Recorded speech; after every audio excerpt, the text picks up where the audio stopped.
ಎಲ್ಲ ಆತ್ಮೀಯ ಬಾಂಧವರಿಗೂ ನನ್ನ ಶರಣಾರ್ಥಿ. ರೇಖಿ ಅನ್ನುವಂತಹ ವರ್ಡ್ ಅನ್ನ ನೀವು ಕೇಳಿರ್ಬೋದು. ರೇ ಅಂದ್ರೆ ಬ್ರಹ್ಮಾಂಡ, ಕಿ ಅಂದ್ರೆ ಶಕ್ತಿ. ಹಾಗಾಗಿ ರೇಖಿ ಅನ್ನುವಂತ ಪದವನ್ನ ಕೇಳಿದ ತಕ್ಷಣ ಎಲ್ರಿಗೆ ಏನನಿಸುತ್ತೆ ಅಂದ್ರೆ ಹೆಲ್ತ್ ಸಮಸ್ಯೆ ಯಾರಿಗಿದೆ ಅವರಿಗೆ ರೇಖಿ ಸಹಾಯ ಮಾಡುತ್ತೆ, ಅಥವಾ ಅವ್ರು ಮಾತ್ರ ರೇಖಿಯನ್ನ ಕಲಿಬೇಕು, ರೇಖಿಯನ್ನ ಪ್ರಾಕ್ಟೀಸ್ ಮಾಡಬೇಕು ಅಂತ ನಾವು ಯೋಚನೆ ಮಾಡ್ತೀವಿ. ಆದ್ರೆ ಬ್ರಹ್ಮಾಂಡದ ಶಕ್ತಿ ಏನಿದೆ ನೋಡ್ರಿ, ಆ ಶಕ್ತಿ ಕೇವಲ ಆರೋಗ್ಯದ ಮೇಲೆ ಅಷ್ಟೇ ಕೆಲಸ ಮಾಡೋದಿಲ್ಲ, ಮಾನಸಿಕ ಸ್ತರದ ಮೇಲೂ ಕೆಲಸ ಮಾಡುತ್ತೆ.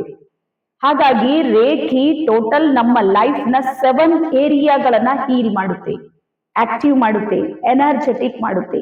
ಹಾಗಾಗಿ ನಮ್ಗೆ ಏನಾದ್ರೂ ಆರೋಗ್ಯದ ಸಮಸ್ಯೆ ಇದೆ ಅಂದ್ರೆ ಆರೋಗ್ಯಕ್ಕೆ ಸಂಬಂಧಪಟ್ಟಿರುವಂತ ಶಕ್ತಿ ಏನ್ ಮಾಡುತ್ತೆ ಅಂದ್ರೆ ರೇಖಿ ನಮ್ಗೆ ನೀಡ್ತಾ ಹೋಗುತ್ತೆ. ಹಾಗಾಗಿ ಬ್ರಹ್ಮಾಂಡ ಮತ್ತು ಪಿಂಡಾಂಡ ಎರಡರ ಎನರ್ಜಿ ಎಲ್ಲಿ ಅಲೈನ್ ಆಗುತ್ತೆ ನೋಡ್ರಿ, ಅಲ್ಲಿರುವಂತಹ ಬ್ಲಾಕೇಜಸ್ ಅಂದ್ರೆ ಶರೀರದಲ್ಲಿರುವಂತ ಬ್ಲಾಕೇಜಸ್ ಏನಿರುತ್ತೆ ನೋಡ್ರಿ, ಅದೆಲ್ಲನೂ ನಿಧಾನಕ್ಕೆ ರಿಮೂವ್ ಆಗ್ತಾ ಹೋಗುತ್ತೆ. ಅಲ್ಲಿ ನಾವು ಹೆಲ್ದಿ ಆಗೋದಕ್ಕೆ ಶುರು ಆಗ್ತೀವಿ.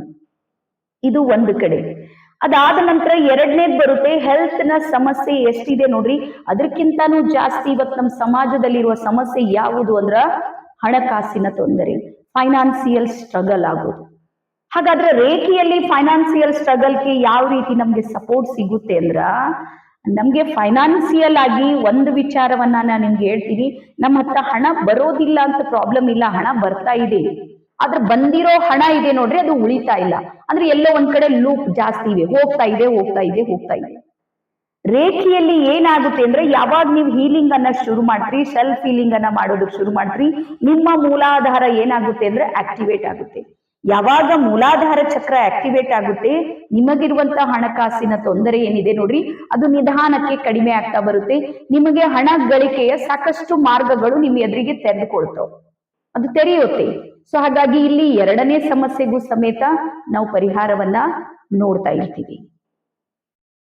ಹಾಗೆ ಮತ್ತೆ ನಾವು ಮೂರನೇ ಸಮಸ್ಯೆ ಕಡೆಗೆ ಅಥವಾ ಮೂರನೇ ಒಂದು ಹೋರಾಟ ನಮ್ದು ಯಾವುದಿದೆ ಅಂದ್ರ ರಿಲೇಶನ್ಶಿಪ್ ನ ಪ್ರಾಬ್ಲಮ್.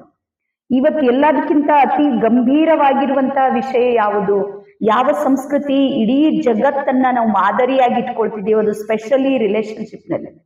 ಅದು ಸಂಬಂಧಗಳನ್ನ ನಿಭಾಯಿಸುವಲ್ಲಿ ಇಡೀ ವಿಶ್ವದಲ್ಲಿ ನಂಬರ್ 1 ಯಾವ್ದಾದ್ರೂ ಇದ್ರೆ ಅದು ಭಾರತೀಯರು.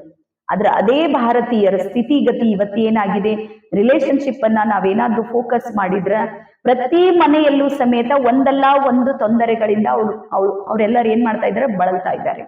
ಕೋರ್ಟ್ ಕಚೇರಿಗೆ ಹೋಗೋರ್ ಸಂಖ್ಯೆ ಬಹಳ ಕಡಿಮೆ ಇರ್ಬೋದು, ಆದ್ರೆ ಮನೆಯಲ್ಲೇ ಯುದ್ಧ ಮಾಡೋರ ಸಂಖ್ಯೆ ಜಾಸ್ತಿ ಆಗಿದೆ. ಹಾಗಾದ್ರೆ ರೇಖೆಯನ್ನ ನೀವು ಬಹಳ ಇಲ್ಲ ಒಂದ್ 21 ದಿನ ಪ್ರಾಕ್ಟೀಸ್ ಮಾಡೋದ್ರಿಂದ ರಿಲೇಶನ್ಶಿಪ್ ಅನ್ನ ನೀವು ಹೀಲ್ ಮಾಡ್ಬೋದು, ಆಕ್ಟಿವ್ ಮಾಡ್ಬೋದು.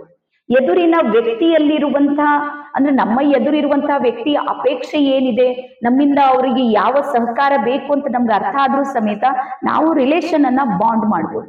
ಹಾಗಾಗಿ ನಮ್ಮ ಸ್ವಾಧಿಷ್ಠಾನ ಮತ್ತು ಮಣಿಪುರ ಚಕ್ರವನ್ನ ಆಕ್ಟಿವೇಟ್ ಮಾಡೋದ್ರಿಂದ, ರೇಖೀಯ ಚಿಕಿತ್ಸೆಯನ್ನ ನೀಡೋದ್ರಿಂದ ಅಲ್ಲಿ ಏನಾಗುತ್ತೆ ಅಂದ್ರೆ ರಿಲೇಶನ್ಶಿಪ್ ಹೀಲ್ ಆಗೋದಕ್ಕೆ ಶುರು ಆಗುತ್ತೆ, ಆಕ್ಟಿವ್ ಆಗೋದಕ್ಕೆ ಶುರು ಆಗುತ್ತೆ. ಅದ್ರ ನಂತರ ನಾವು ಮತ್ತೆ 4ನೇ ಒಂದು ಕಡೆಗೆ ಯೋಚನೆ ಮಾಡಿದ್ರ ರೇಖೆಯಲ್ಲಿ ಏನಾಗುತ್ತೆ ಅಂದ್ರ ಹ್ಯಾಪಿನೆಸ್ ನ ಅಂದ್ರೆ ಹ್ಯಾಪಿ ಹಾರ್ಮೋನ್ಸ್ ಗಳು ನಮ್ಮಲ್ಲಿ ರಿಲೀಸ್ ಆಗ್ತಾ ಇರುತ್ತೆ, ಆಕ್ಟಿವ್ ಆಗ್ತಾ ಇರುತ್ತೆ.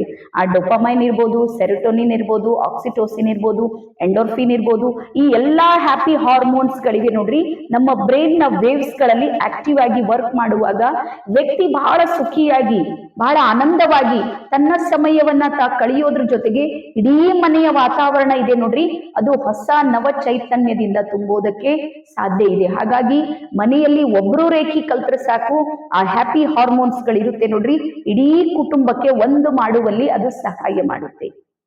ಅದರ ನಂತರ ನೀವು ಸಾಕಷ್ಟು ವರ್ಷಗಳಿಂದ ಸಕ್ಸಸ್ ಆಗ್ಬೇಕಂತ ಯೋಚನೆ ಮಾಡ್ತಾ ಇದ್ದೀರಿ, ಸಕ್ಸಸ್ ನ ದಾರಿಯನ್ನ ಹುಡುಕಾಟ ಮಾಡ್ತಾ ಇದ್ದೀರಿ. ಆ ಹುಡುಕಾಟದ ದಾರಿಯಲ್ಲಿ ಸಾಕಷ್ಟು ಸರಳ ಎಡುತ್ತಾ ಇದ್ದೀರಿ, ಬೀಳ್ತಾ ಇದ್ದೀರಿ, ಮತ್ತೆ ಹೇಳ್ತಾ ಇದ್ದೀರಿ, ಮತ್ತೆ ನಡೀತಾ ಇದ್ದೀರಿ. 10 ವರ್ಷದಿಂದ ಇದೇ ಕಂಟಿನ್ಯೂ ಆಗಿ ನಡೀತಾ ಇದೆ ಅಂದ್ರ ಸಕ್ಸಸ್ ನಿಮ್ಮ ಹತ್ರ ಕೇಳುವಂತಹ ಪ್ರಯತ್ನದಲ್ಲಿ ನೀವು ಒಂದು ಹೆಜ್ಜೆಯನ್ನ ಹಿಂದಿಟ್ಟಿರಿ ಅಂತ ಅರ್ಥ.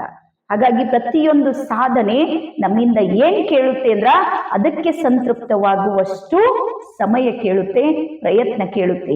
ಹಾಗಾಗಿ ರೇಖೆಯಲ್ಲಿ ನಿಮ್ಮ ಮೈಂಡ್ ಇದೆ ನೋಡ್ರಿ, ಅದು ಏಕಾಗ್ರ ಆಗೋದಕ್ಕೆ ಶುರು ಆಗುತ್ತೆ, ಫೋಕಸ್ ಆನ್ ಒನ್ ವರ್ಕ್, ಒಂದೇ ಕೆಲಸದ ಮೇಲೆ ನೀವು ಫೋಕಸ್ ಯಾವಾಗ ಮಾಡ್ತೀರಿ ಅವಾಗ ಸಕ್ಸಸ್ ಬಹಳ ತುಂಬಾ ಸರಳವಾಗಿ, ತುಂಬಾ ಸಹಜವಾಗಿ ನಿಮಗೆ ನಿಲುಕೋದಕ್ಕೆ ಸಾಧ್ಯ ಇದೆ. ಹಾಗಾಗಿ ಸಕ್ಸಸ್ಗಾಗಿಯೂ ಸಮೇತ ನಮ್ಮ ರೇಖಿ ಕಾರ್ಯ ಮಾಡುತ್ತೆ. ಅದರ ನಂತರ ನಾವು ಸಾಮಾಜಿಕವಾಗಿ ನೋಡಿದ್ರೆ, ನೀವು ಸಾಮಾನ್ಯವಾಗಿ ಈಗ ನಾನ್ ನೋಡಿ ಶ್ರೀದೇವಿ ಹೂಗಾರ್ ಇದು ಒಂದು ಹೆಸರು, ಅದ್ರ ಜೊತೆಗೆ plus grand master Sridevi Hoogar ಅಂದಾಗ ಸಮಾಜ ನನ್ನನ್ನ ನೋಡುವಂತ ದೃಷ್ಟಿಕೋನ ಅದು ಬದಲಾಗಿರುತ್ತೆ. ಸಮಾಜಕ್ಕೆ ಗೊತ್ತಾಗುತ್ತೆ ಇವ್ರು ಯಾವ್ದೋ ಸಹಾಯ ಸಹಕಾರವನ್ನ ಮಾಡ್ತಾರ. ಅವಾಗ ಸಮಾಜದ ಒಂದಿಷ್ಟು ಜನರಿಗೆ ನಾವು ಸಹಾಯ ಮಾಡೋದ್ರಿಂದ ಸಮಾಜನು ಏನ್ ಮಾಡುತ್ತೆ ಅಂದ್ರೆ ನಮ್ಮನ್ನ ಗುರುತಿಸುತ್ತೆ. ಹಾಗಾಗಿ ಸಾಮಾಜಿಕ ವ್ಯಕ್ತಿಯಾಗಿ ಬೆಳೆಯೋದಕ್ಕೂ ರೇಖಿ ನಿಮ್ಗೆ ಸಪೋರ್ಟ್ ಮಾಡುತ್ತೆ. ಅದರ ನಂತರ ನನ್ನ ವಯಸ್ಸಾಗಿದೆ, ನನ್ಗೆ ಯಾವುದು ಬೇಡ, ನಾನು ರಿಲ್ಯಾಕ್ಸ್ ಆಗಿರ್ಬೇಕು, ನಾ ಪರಮಾತ್ಮನ ಧ್ಯಾನದಲ್ಲಿನೇ ಒಳಗೆ ನಾನು ಬಹಳ ಆಳವಾಗಿ ಇಳಿಬೇಕು ಅಂದಾಗ್ಲೂ ಸಮೇತ ಆಧ್ಯಾತ್ಮಿಕವಾದ ಉನ್ನತಿಗಾಗಿ ಆಜ್ಞಾಚಕ್ರ ಮತ್ತೆ ಸಹಸ್ರಾರದ ಮೇಲೆ ರೇಖಿ ಸಂಪೂರ್ಣ ಶಕ್ತಿಯನ್ನ ಕರುಣಿಸುತ್ತೆ. ಹಾಗಾಗಿ ಧ್ಯಾನ ಮೆಡಿಟೇಷನ್ ಕೇವಲ 3 ನಿಮಿಷದಲ್ಲಿ ವ್ಯಕ್ತಿ ಏನ್ ಮಾಡ್ತಾನಂದ್ರ ಅಲ್ಫಾ ಲೆವೆಲ್ಗೆ ಹೋಗೋದಕ್ಕೆ ಸಾಧ್ಯ ಇದೆ. ಹಾಗಾಗಿ ರೇಖಿ ಅಂದ್ರೆ ಏನು ಅಂದ್ರ ಬ್ರಹ್ಮಾಂಡದ ಜೊತೆಗೆ ಕನೆಕ್ಟ್ ಆಗೋದು. ಮತ್ತೆ ರೇಖಿಯಲ್ಲಿ ಅಸಾಧ್ಯ ಅಂತ ಯಾವುದೂ ಇಲ್ಲ, ಎಲ್ಲವೂ ಸಾಧ್ಯ ಇದೆ ರೇಖಿಯಲ್ಲಿ. ನಾವು ಅದರ ಮೇಲೆ ಫೋಕಸ್ ಮಾಡಬೇಕು. ಮತ್ತೆ ರೇಖಿಗೆ ಗೊತ್ತಿದೆ ನನ್ಗೆ ಏನ್ ಕೊಡ್ಬೇಕು, ಏನ್ ಬೇಕು ಅಂತ. ಹಾಗಾಗಿ ನೀವು ಮಾಡ್ತಾ ಮಾಡ್ತಾ ಹೋದ್ರ ಎಲ್ಲಾ ಶಕ್ತಿಗಳು ನಿಮ್ ಜೊತೆಗೆ ಕನೆಕ್ಟ್ ಆಗುತ್ತೆ. ಪ್ರಯತ್ನ ಅಂತೂ ನೀವು ಮಾಡ್ಬೇಕು. ನೋಡಿ, ಜಗತ್ತಲ್ಲಿ ಯಾವುದೇ ಗುರು ನಿಮ್ಗೆ ಮಾರ್ಗದರ್ಶನ ಮಾಡೋದಕ್ಕೆ ಸಾಧ್ಯ ಇದೆ ಹೊರತಾಗಿ ನಿಮ್ಮ ಜೊತೆಗೆ ನಡೆಯೋದಕ್ಕೆ ಯಾರಿಗೂ ಸಾಧ್ಯ ಇಲ್ಲ. ಹಾಗಾಗಿ ನನ್ನ ಗೈಡೆನ್ಸ್ ಏನಿದೆ ನೋಡ್ರಿ, ನಿಮ್ಗೆ ಸಪೋರ್ಟ್ ಮಾಡುತ್ತೆ ಅಂತೇಳಿ ನಾನು ಅನ್ಕೊಂಡಿನಿ. ಹಾಗಾಗಿ ಬನ್ನಿ, ಪ್ರತಿ ಮನೆಯಲ್ಲಿ ಒಬ್ಬ ರೇಖಿ ಮಾಸ್ಟರ್ನ, ಒಬ್ಬ ರೇಖಿ ಗ್ರ್ಯಾಂಡ್ ಮಾಸ್ಟರ್ನ ನಾವೆಲ್ಲರೂ ರೆಡಿ ಮಾಡೋಣ ಅಂತೇಳಿ ಹೇಳ್ತಾ ಎಲ್ಲರಿಗೂ ಶರಣಾರ್ಥಿ. ಧನ್ಯವಾದ.